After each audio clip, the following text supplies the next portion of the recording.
Hello everyone, my name is Abhishek Jaiswal. I kind of designed a ventilated helmet for Indian, specifically humid market, and I did it under Professor B.K. Chakravarti from batch 2020. So I'll give you some brief glimpse about what this project was and why I started it and what we achieved at the end of it, right? So this report and this presentation involves both the designing process of it and also what happened when we tested it in real environment against other helmets which are already done by some manufacturers. Okay, cool. So how many of you, I'm very sure a lot of you are into bikes and some kind of motorsports, right? And many times you people have felt that scenario where you are into a very hot climate and these safety gears are very thick designed, so you sweat a lot under those conditions, right? So you cannot focus onto your sport or you cannot focus onto your driving skills and all, right? So I kind of come from the same domain, so I felt a gap in this whole scenario. So I thought I'll just design something which makes more sense over here. So so this design is not specifically for Indian market. It can be allocated to any geographical condition which shares very dry or very humid hot climatic conditions. Okay, so okay, before I start describing how I did this project and how we tested that, let's talk about why this project came into existence. So first of all was how I found this problem, and that was because I come from a motorsport kind of enthusiastic field field. So I felt that problem, and second was a lot of these products which come to our country are directly taken from some manufacturer who is situated in some other country, right? And over there in that country specifically, they might be having some very cold or very different kind of a climatic condition, right? When they start manufacturing that product and selling it here in India, they don't make any crucial change so that it improves the usability factor of it over here. They just import it and sell it to the user without even caring about how it will perform under this condition. That's why lots of outside manufacturers, bike manufacturers also fails in India because they don't have their thing designed according to our country, right? Cool. So before jumping to designing the helmets or designing any kind of a product, we need to understand what that product really is about, right? So this is just a very generalized overall depiction of the anatomy of or construction of the helmet, but there is more into the picture which we will unravel as we will go further into the presentation. Okay, so obviously there are three major crucial parts of the helmet that we need to look after, that we need to change or modify in order to achieve more breathability or more sweat protection into that thing, right? So the first one was shell, the outer shell, the hardest part of the helmet, which basically absorbs most of the shock while in any kind of a accident or something. Second was EPS layer or styrofoam layer inside that, or some kind of a foam layer or padding. Then there is a foam padding below that which makes contact between that EPS layer and your head. There are some kind of liners also in most of the cases, but nowadays manufacturers are kind of cutting cost on that. Cool. So there are some other components also, but these three components were major or were in focus when I was designing or redesigning this concept. Okay, so there are some more key details about what these things are, and now here comes the first bump in my project that I never imagined, and that was there are some standards when it comes to protection gear, specifically things like helmets and something which has to be used on under high pressure or high performance, right? There are some regulations and there are some rules generated by a government which every manufacturer or every designer has to follow. right? A lot of those rules are about modification of those tools. Like you all know how it's a kind of a crime to even change the paint of your motorbike or your car, right? You cannot even change the engine capacity or handlebar mirrors or anything, but people do it, right? So before designing this, to make my modifications on my new design of helmet more parallel to the marketable product, I just learned and I just went through these rationales or rules, which is governed by ISI in India, and I just try to make the modifications under their radar, right? Cool. Now, so there are some user studies before we commence the designing or ideation process, right? We go to the cool sketches and all. We always go for some kind of a data clarification, like what this problem is about, right?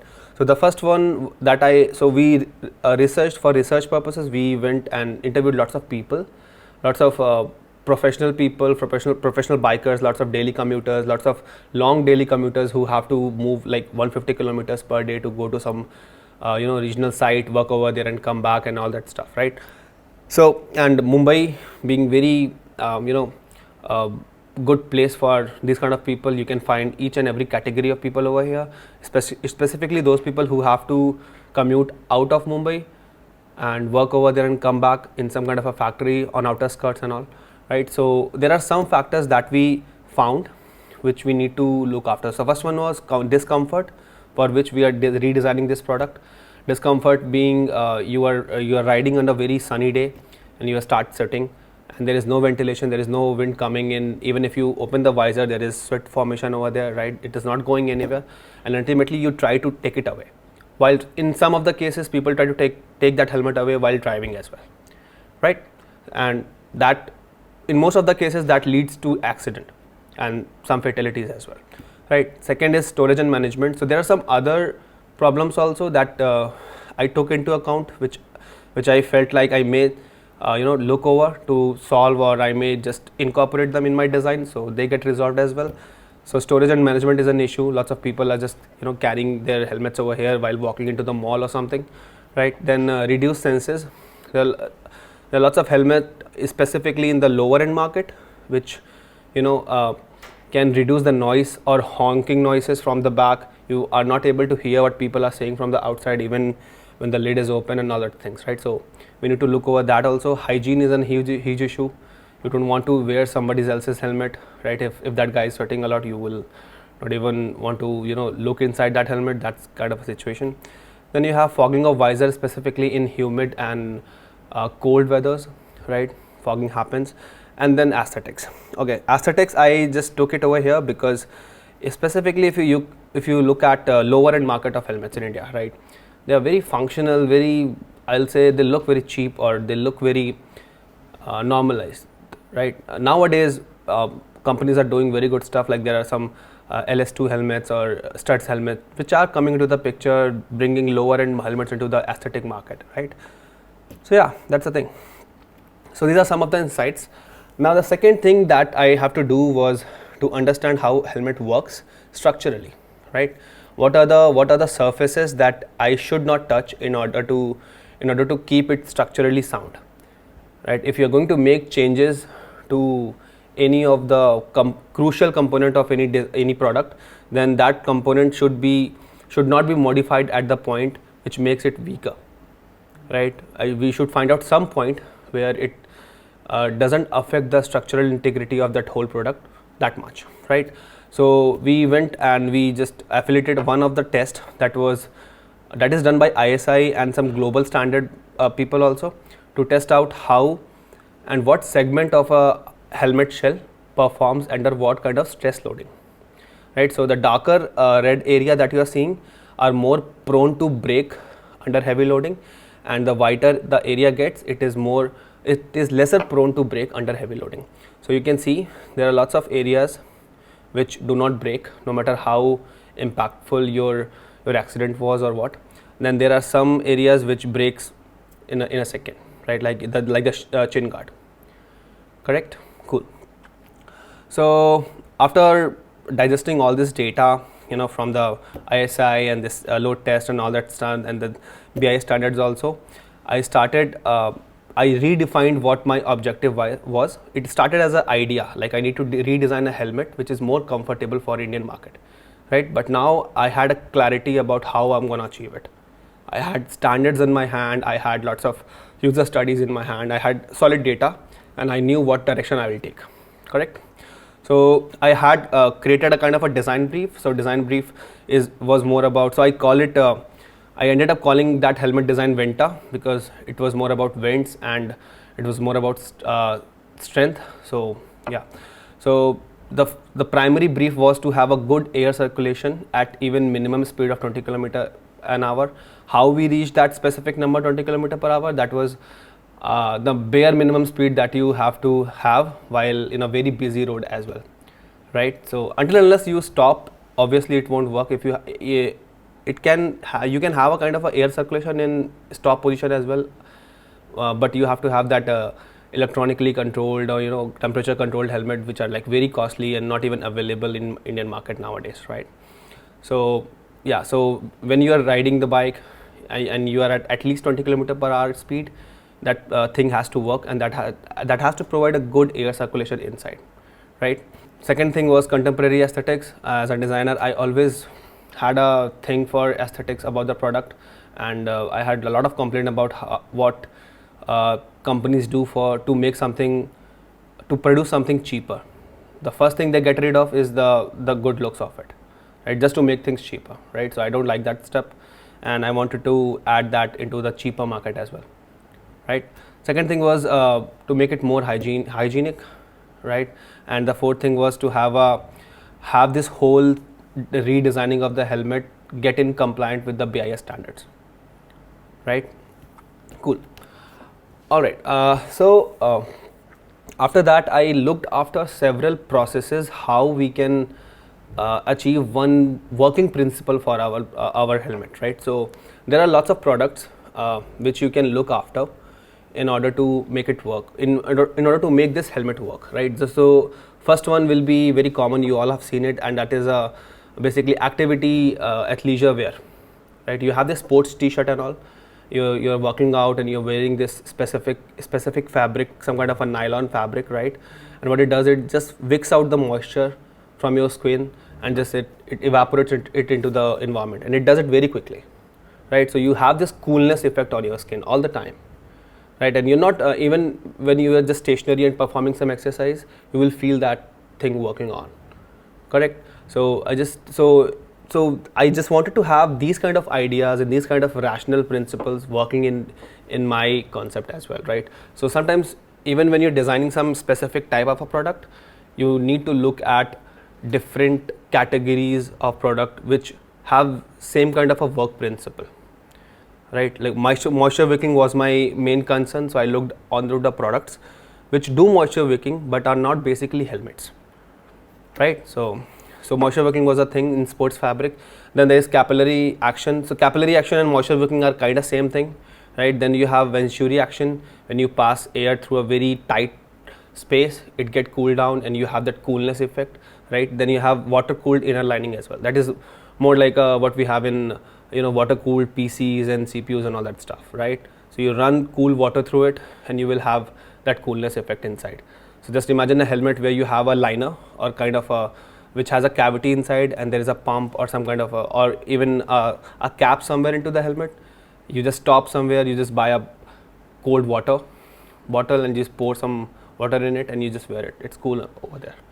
In fact, these kind of this thing is actually utilized by lots of sports equipment out there. There are lots of all season or 4-season biking jackets which have these kind of things in it, right? Cool. So the first thing that first of my ideation sketches was more about having huge chunk of air vents into the front to capture more in wind while driving at low speeds, and to have some kind of a cross ventilation going on, so that you have that pressure development going on at all time, right? If you are just capturing the wind and not allowing it to go outside or not allowing it to leave that volume, then after few minutes or few seconds it will stop working, right? So you need to get the cool air in and get it mixed with your sweat and all that thing, carry it away, and you need to make it exit also from the back, right? So you can have this whole circle going on and on and on, correct? So there are lots of details in this sketch which do not make sense right now. It didn't to me as well. I mean, you don't need to have all things fixed into your first sketch, but yeah, the things start developing from at this stage, right? So that was the first thing. That was more of a Venturi effect. You are passing air with some very small cross section, and you're getting this coolness effect, right? Then there is moisture wicking. So imagine you have this some kind of sports fabric onto the outer shell or inner liner of your helmet, protruding outward, and what it is doing, it is just taking all the sweat from inside, transporting it outside and wicking it out, correct? That can be a thing. It works because over here the fabric will be very dry because of the outer environment, and in there will be lots of sweat, and moisture has this tendency to move to a drier state of environment, right? So it will travel within the fabric. That was the working principle. Cool. So this also has some kind of a aesthetics which suits more towards this working principle, correct? Now obviously we tested it out. We had some mock-ups going on, not wearable helmet specifically, but some kind of a form where we tested like if the Venturi effect or the air slot thing is working better, or this moisture wicking thing is working better. We found the air Venturi effect is working a lot better than the moisture wicking. Moisture wicking works only at some extent. Beyond that, if you have some hyper sweating issue, it will just stop, right? So that's an issue. So we went with air ventilation for some kind of a wind slot into the helmet, right? Now the problem with that principle is that you have to dig or make some holes or make your outer shell weaker in order to make it work. The air has to enter into the chamber and it has to exit from at some point as well, right?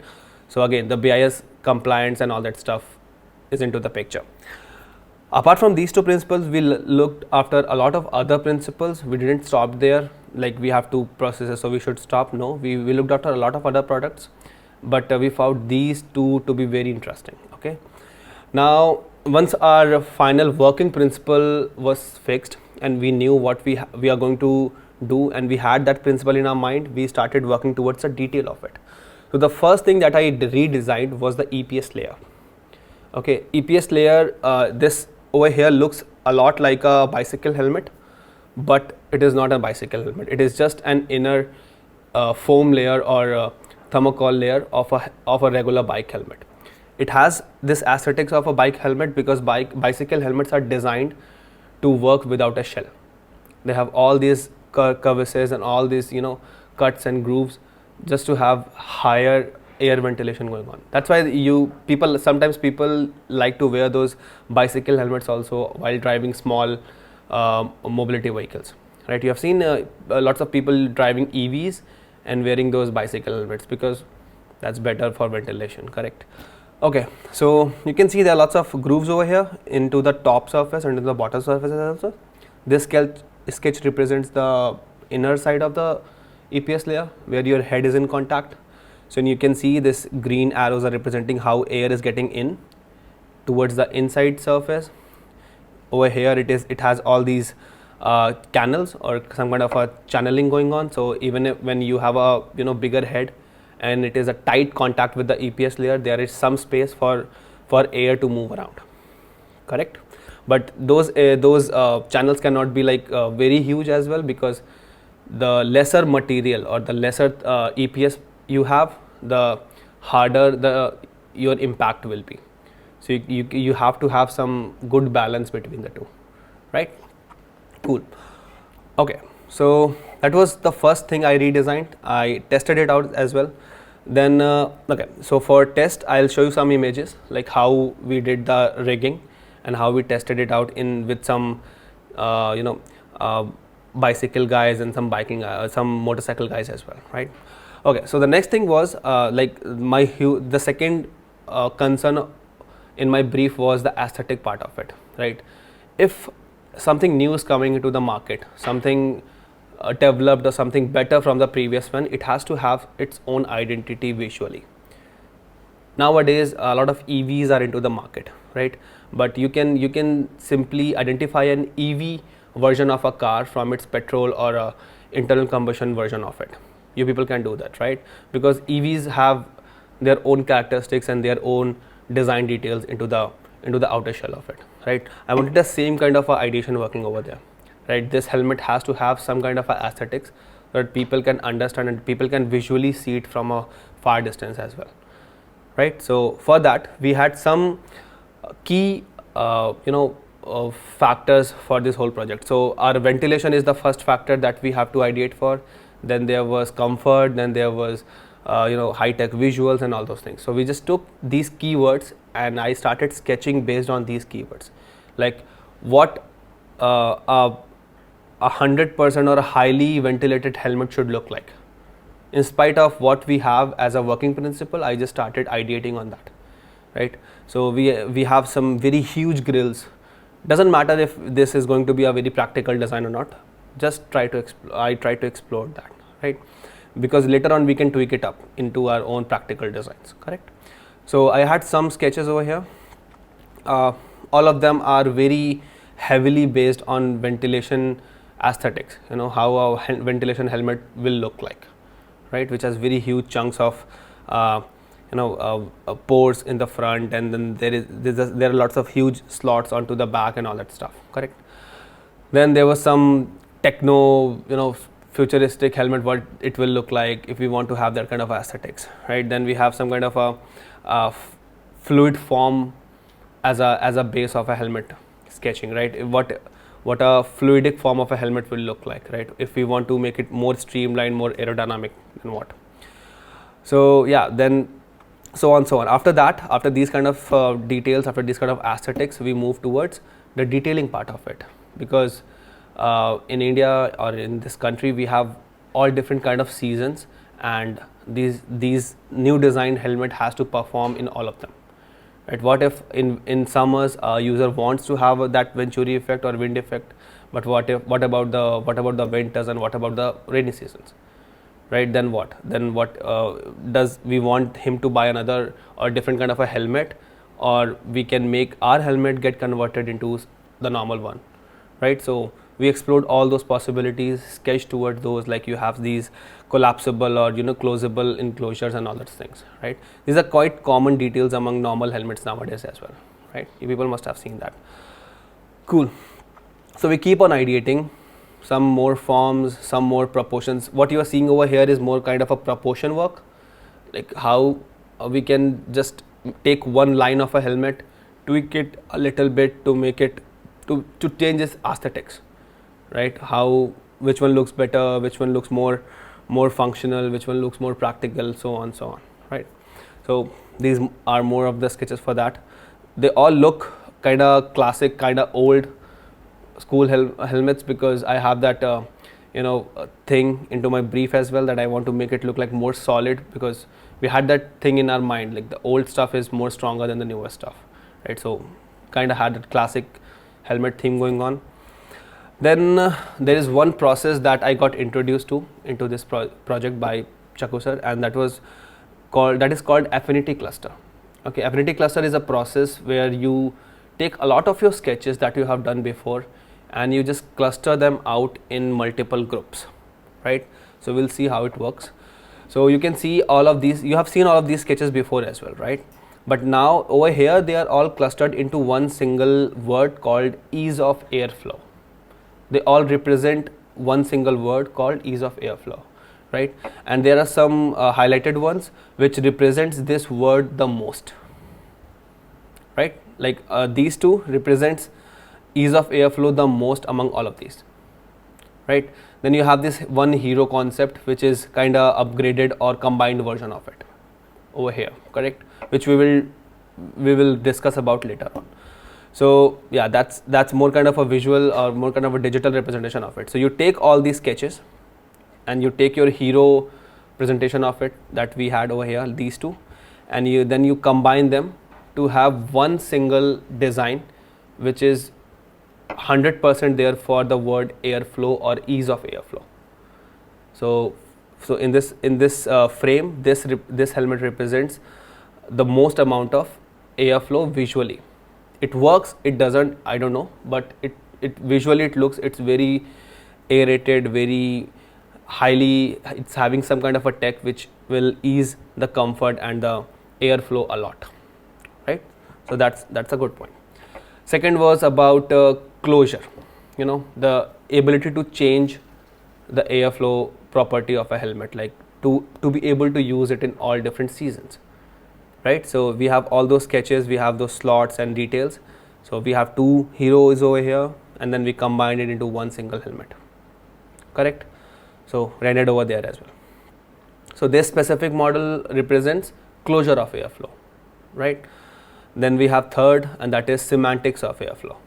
Semantics, I mean visually, what a highly aerated helmet will look like, right? So heroes, then we have this one concept, correct? Now we have all these three helmets over here, which represent three different segments of this project. One is very functional, one is very closure of function, one is visually functional, right? Now what if we just combine all three of them, then we'll have each and every segment that we wanted in a proper amount, right? So that's what we did.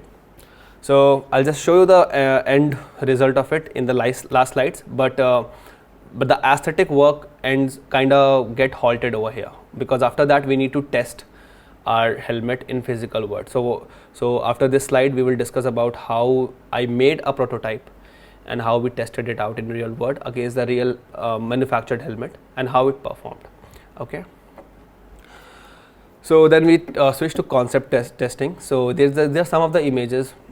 These images are from campus only, but I did some of the testing in my hometown as well, and from other regions as well, from some very dry regions as well, where like their summers are like very dry, like Delhi and all, and we tested them out and they performed quite well over there. Okay, so let's discuss how I rigged a model and how I made it in compliant with our new designs. Okay, so first of all, I was designing this helmet for a lower end market, something which everyone can afford, right? Because in higher end market we already have lots of tech and lots of helmets which have these ventilation features in it, correct? They don't perform that well, but they have it, right? Even if you have those nitrogen cooled helmets nowadays in market, correct? They are really expensive, but they exist, correct?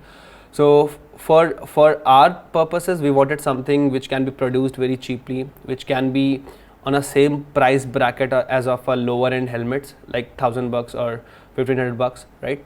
So something like that. So what we did, we just bought standard helmets, very lower end helmets from the market, and we did all the changes or modifications that we planned or discussed earlier, right? Like you people must have seen this helmet, this stud helmet, right? And we just cutted out some slots into the front. We took out the EPS layer. We just made all the changes into the EPS layer, and we just fixed it back, right?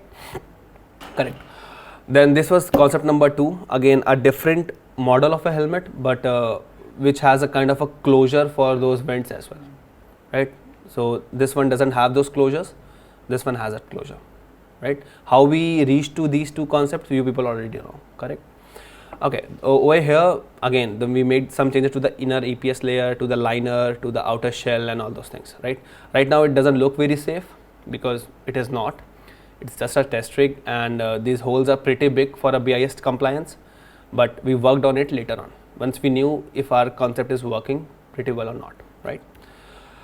So we have some test setups, some factors that we assumed will be constant, and then there will be some other things going on. Before conducting any kind of a test, you need to understand the circumstances and what you're trying to achieve out of it. You need to understand that as well, right? So we just noted down everything. We just controlled all the factors as much as we could, and then we went for the testing. So these are some of the results.